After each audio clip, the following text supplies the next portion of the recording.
the Russian penitentiary system is actually closing prison camps precisely because of how many have been sent. And look, it's actually really quite controversial inside Russia. I mean, this is a very authoritarian regime, but we actually saw almost a little glimmer of opposition in parliament when a communist parliamentarian said basically, shouldn't we feel bad that the Russian military is just simply becoming a gang of prisoners? And the answer that was given to him was, and I'm only slightly paraphrasing, don't worry, because they're unlikely to survive through it. So yes, they can and have drawn on the prisons as a kind of source of what one can almost describe as human ammunition. But again, that you can only do for so long. Let's head to the war in Ukraine now, where the cost of the conflict is becoming apparent in Moscow. Russia's 2025 federal budget will see 40% of spending devoted to defence and security. For the moment, it can afford this, but it's not simply about the money. President Putin has signed new legislation that will draft another 130,000 conscripts into the armed forces. But he's facing more and more pressure at home from war-weary Russians.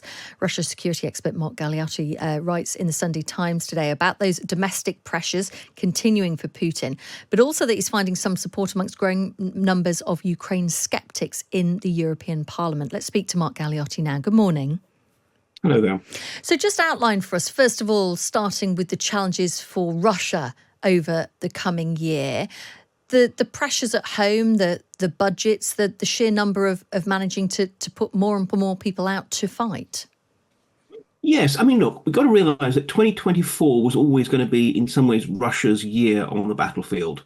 It had more troops, it had deeper magazines of ammunition and so forth. So it was going to be making gains. But nonetheless, exactly, the costs have been rising. The pressure on the economy is such. Basically, there is almost no unemployment, which under normal circumstances you might think is a good thing. But it means that it's actually very, very hard now for factories to hire more workers while they're also competing with the military. And it's getting more and more expensive to try and lure volunteers in. I mean, in Moscow, they're offering basically 5 times the average annual wage for people to go and fight. And although it's not a very good comparison, but if you get a sense of what that means, that would be the equivalent of us offering people £185,000 to go and serve in the military. So at the moment, they're managing to get people in, but there's only a certain point that they can continue to afford that. So there's a whole series of pressures building on the economy, on society, on just simply the capacity to man the army without actually forcing people through another mobilization wave. But because things have been going okay-ish on the battlefield, Putin, true to form, is putting off the tough decisions and just hoping things work out.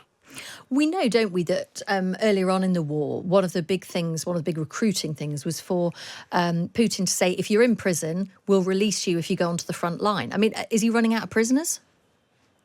Well, I mean, it's quite interesting that at a time when, for example, we're grappling with the issue of prison overcrowding, the Russian penitentiary system is actually closing prison camps precisely because of how many have been sent. And look, it's actually really quite controversial inside Russia. I mean, this is a very authoritarian regime, but we actually saw almost a little glimmer of opposition in parliament when a communist parliamentarian said basically, shouldn't we feel bad that the Russian military is just simply becoming a gang of prisoners? And the answer that was given to him was, and I'm only slightly paraphrasing, don't worry, because they're unlikely to survive through it. So yes, they can and have drawn on the prisons as a kind of source of what one can almost describe as human ammunition. But again, that you can only do for so long. And what about for Ukraine? Because Ukraine have their own challenges, don't they? Not least, I mean, would it be fair to say waning support in the West and in Europe? I think it's fair to say that that's true. I mean, look, all the politicians queue up to say the usual things, the usual rather empty phrases about whatever it takes for as long as it takes and so forth. Behind the scenes, there is some real weariness. Particularly, I mean, in the United States, obviously, the big wild card is whether or not Donald Trump gets elected. And if so, whether he actually holds good on his claim that he can just basically force a ceasefire on both sides. Whereas in Europe, visibly, we've got the rise of generally right-wing sort of Ukraine skeptic parties, like, for example, the recent election results in Austria showed. But even amongst more mainstream leaderships, there is that sense of we're locked into this, but on the other hand, we frankly have other priorities for our money. And wouldn't it be nice if this problem would go away? It's not yet reached the point where there's real pressure on Ukraine to reach an ugly peace deal, which would almost certainly essentially give Putin territories in return for peace. But there certainly is a concern within Kiev that that may actually begin to emerge. And on the ground, what is the situation? Is anyone gaining ground? I mean, look, the Russians are on the Donbass front. They've just recently taken the city of Vuhledar, which they've been contesting really for 2.5 years now, but at terrible cost. I mean, actually, they probably at the moment they're losing something like sort of 1,200 soldiers a day, and they're not making massive progress. So we have to recognize that the Russians are moving. They are, in their own ugly, clumsy way, adapting to the realities of this war. But, frankly, there is a limit to how much they can continue to throw resources at this level into the fight. And meanwhile, in the territories of Kursk that the Ukrainians have taken, the Russians have made some advances, but otherwise the Ukrainians are sort of sitting there and they are fortifying it. It looks as if they're planning to try and hold it as long as they can.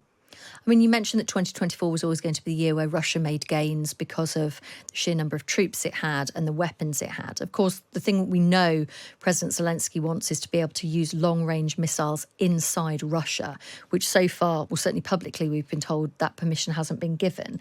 There was this big thing, wasn't there, about the victory plan? And I was interested that you write in your piece in the Sunday Times today that people, critics of this, were saying it wasn't so much a victory plan as almost like a shopping list. I just wonder how much things are likely to change if Ukraine were, for example, given permission to use those long-range missiles.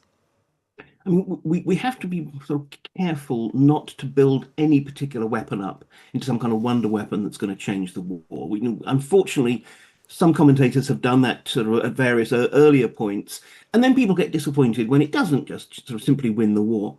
Of course, it will definitely have an effect. And frankly, this is one of the reasons why the British government in particular had been lobbying hard with the Americans for this release. Because even though the Russians are beginning to pull back the aircraft that they use from bases which would be hit by these Storm Shadow and other missiles, there's lots of other targets, ammunition dumps, logistical bases, bridges, you name it.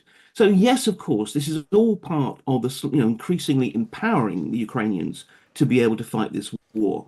And what would really matter is if, as some people are suggesting, next year we see another major Ukrainian counterattack with the new brigades that they're forming. This would be a crucial way of trying to limit the Russians' capacity to feed more men and ammunition into the battlefield at that time. Do you think that within Russia itself, pressure and criticism would get to a big enough point that Putin would be forced into some kind of deal? At the moment, the answer is honestly no.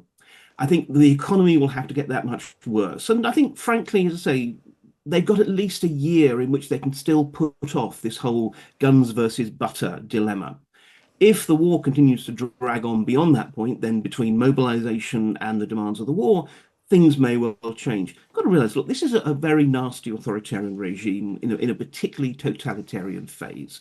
Most people are not protesting, both because even if they're unhappy with what's going on, they're still patriotic. And at the other time, they know full well that the regime will crack down on them very hard. The real impact of public opinion is more it's about constraining Putin's own options. It's clear he is holding back from launching another mobilization wave precisely because of how unpopular it will be. So I think that's where public opinion at the moment is at. Yes, there's a lot of, frankly, disillusioned people. They're not going to go out on the streets. But on the other hand, because Putin doesn't want to push them too far, it does constrain him as well.